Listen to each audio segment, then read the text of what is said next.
Welcome, everyone, to another episode of AI Unveiled Weekend Recap, where we recap last week and look for insights we may have missed.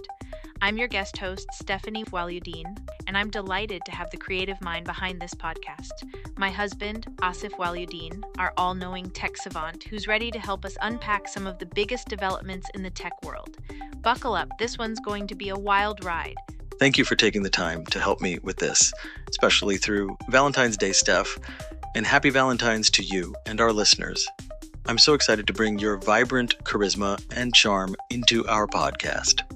In this week's episode, we're covering everything from Apple's new partnerships in China to nuclear power for AI to Elon Musk's outrageous offer to buy OpenAI's nonprofit. Think of it as the swirling foam atop our cutting-edge tech latte, along with prominent personalities and a dash of drama. All right, let's start with Apple's new moves in China. Word on the street is they're rolling out special AI features for iPhone users, co-developed with Chinese tech giant Alibaba. Not your average brand collaboration, to say the least. Totally. Apple originally tested multiple AI models from companies like Baidu, ByteDance, and a fascinating startup called DeepSeek.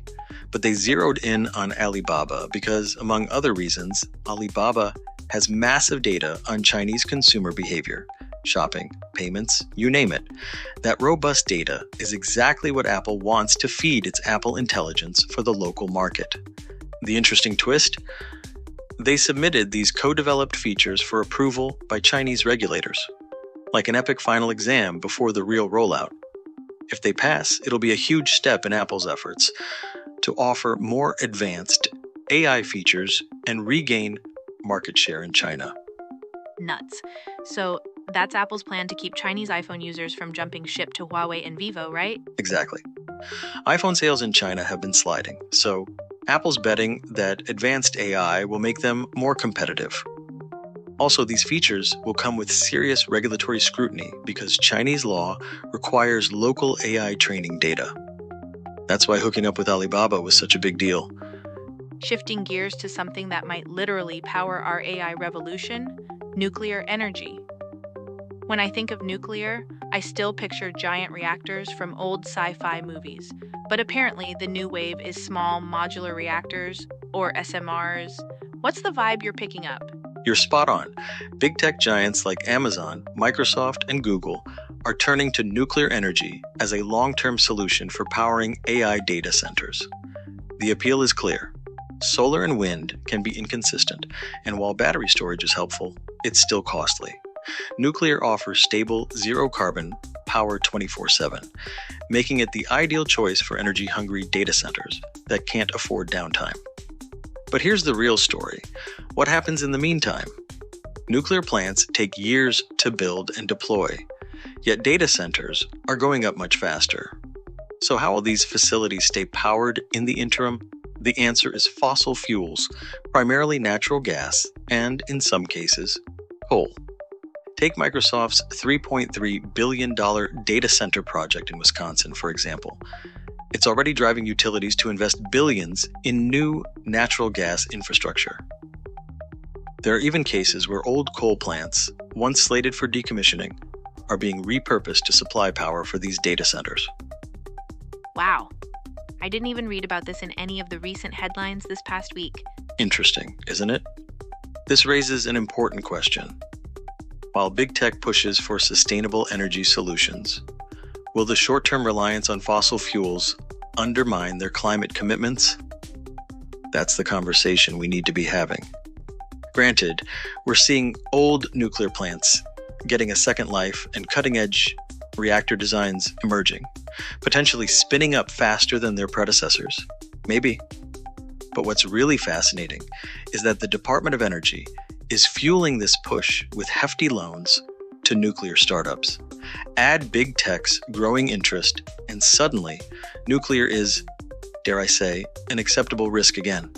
So no meltdown nightmares, right? We're not like signing up for our own historical docuseries moment, are we? Well, that's the big challenge.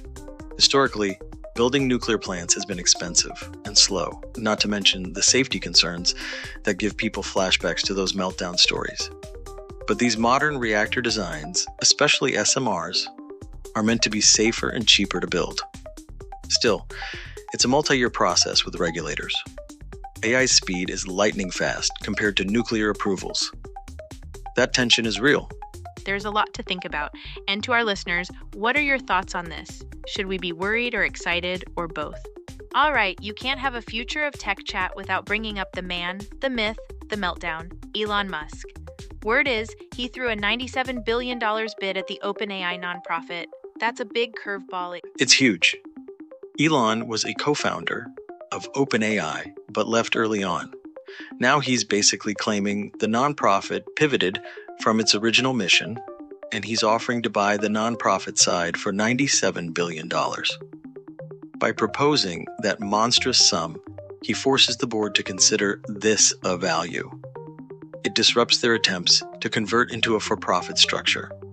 Also, it might set off a wave of activism or legal questions about whether the nonprofit is fulfilling its obligations. Do you think it's more performance art or a legit takeover attempt? Honestly, probably both. On one hand, it's a way to throw OpenAI off balance. On the other, if Musk did somehow pull it off, he'd be at the helm of an organization leading the generative AI race. That said, Sam Altman and the OpenAI board basically said, thanks, but no thanks. They don't see the nonprofit side as up for sale, but on the real, the drama is far from over. So Asif, we've seen how Apple's using AI to fight for China's market, how big tech is chasing nuclear to power all their data centers, and how Elon's shaking the AI tree at OpenAI. So how do you see the rest of this year panning out in tech? I think we'll see more unusual alliances. Apple Alibaba is just the start. Watch for more cross-border AI collaborations where it's historically been tough to do business. I'm talking about the global partnership on artificial intelligence, GPAI, and increased AI collaboration from China with Singapore and Saudi Arabia. Also, I expect a nuclear power arms race, especially if a couple of those SMR designs get regulatory green lights. And with folks like Elon Musk, well, the only guarantee is more drama in this soap opera. Well said. Final takeaway, keep your eyes on the big stuff. Power, global alliances, and strong personalities. It's a recipe for fireworks. That's all for this jam-packed episode of AI Unveiled Weekend Recap. Big thanks to Asif for dropping knowledge bombs and keeping it real.